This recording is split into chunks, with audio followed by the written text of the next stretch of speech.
Blessed good morning, my family and friends out there. This is Brad Cameron with Stories number 2. Violent Stories number 2, part 2. Stories of Tragedy. This one is called The Dog is Leaving. It was said that this guy here in Barbados, he meet this young girl. And like a responsible young man, he decided to save money and borrow some along the way from the bank to build a house. And the purpose of building this house was to put his lover in this house. He wanted to make a life with this woman. So he built this house and put this woman in, and everything was good. And as time went by, the relationship began to experience problems. There were lots of cursing, lots of arguments, lots of suspicions, and lots of accusing one another of this and that. So after the arguments became too heated, to the point that it may come to violence, this young man decided, you know what? I had enough of this relationship. I'm going to move back home at my mother. But you could stay here in the house until I'm ready. Now, the house was his house. He didn't have to do that. But he said to Maria, you could stay in the house until you get somewhere to go. But I'm moving back at my mother because this relationship becoming toxic. It becoming toxic for both of us, so I'm going to move back at my mother for the time being. That is what Malcolm said to Maria. And that same morning in question, as Malcolm was packing his belongings to leave, Maria got on the telephone and she called another man. And she said to the another man, but you could come when you're ready because the dog here leaving. You hear what I say to you? You could come because the dog is leaving. Yeah. You mean I build a house and put you in?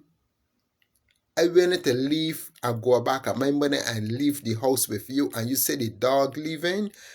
Ladies and gentlemen, the son Malcolm spiraled out of control. And they used to keep a sword at the door for protection. And without hesitation, he took that sword and he cut off Maria's head clean, like he cut down trees or flowers and the hedges from his garden. He decapitated her clean without warning. The rage that Malcolm was feeling inside for being called a dog, being insulted, being put down, after all that he did for her, after all he was willing to walk away and leave her with this house. But all of a sudden, you call another man and said the dog is leaving. This same dog that provided for you. This same dog that provided for you when you wasn't working. The same dog that put a roof over your head. Yet it doesn't give Malcolm the right to take nobody's life. Malcolm did not give life. But in that split second, rage overtook Malcolm. Anger overtook Malcolm. It wasn't premeditated. Anger of hearing those words, the dog is leaving, just snapped. And Malcolm took off Maria's head. Unfortunately, Maria paid a price for losing her life, and Malcolm paid a price of imprisonment. He was sent to prison for murder. But when the case was reviewed, when the case was put to the jury, he didn't receive the full penalty, the maximum penalty for the murder. Why? Because it wasn't premeditated. Two, it wasn't something that was planned. It was like a crime of passion, as they call it, a crime of passion. In the heat of the moment, he snapped into anger and he acted without thinking it through. So it was a crime of passion. So they look at it from that point of view, and he was a first-time offender. He never been in trouble with the law before. So his sentence was lenient, not so lenient that he got a year or two, but lenient enough that he did not get the full penalty for the crime. Ladies and gentlemen, the moral of this story is for both men and women. You must learn to walk away from situations all the time, not sometimes. Walk away from situations all the time. If you know that situations is going to get you in trouble, walk away from them, turn away. If you know they're on your right, turn to your left, and vice versa.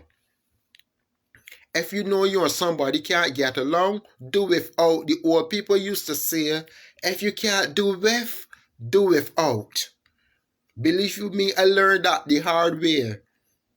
And I'm still learning it today. If you can't do with, do without. If you know you and somebody can't see eye to eye, just walk away, just back off, just give them space, just give them time. Sometimes you gotta disagree to agree.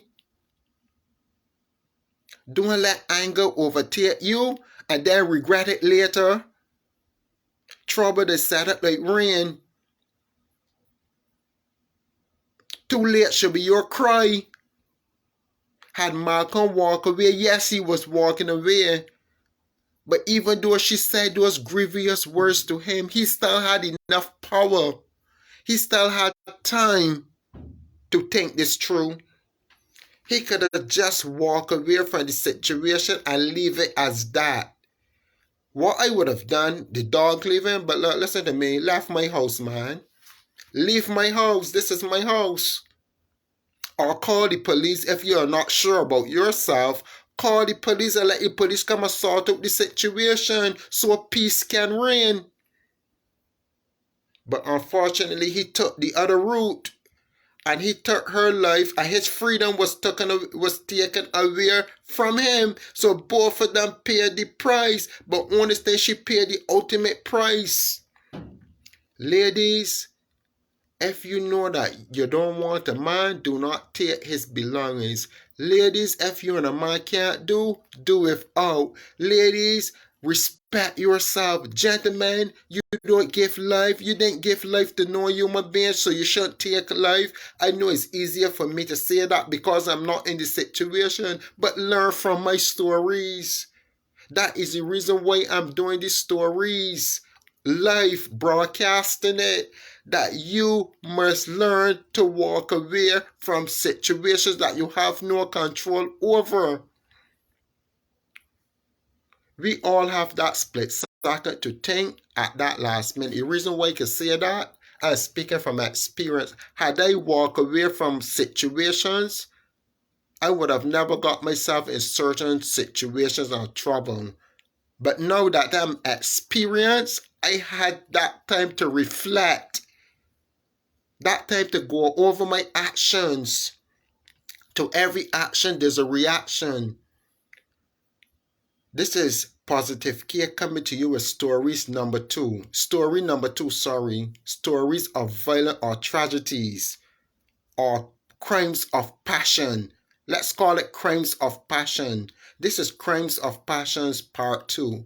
This is Positive Care coming to you with another fantastic story. Remember, encourage your friends, encourage your families, encourage your loved ones to tune in to my channel, to my podcast, to my platform, and make the world a better place. I love you with the love of the Lord. Have a fantastic day. Stay tuned for story number 3, Crimes of Passion.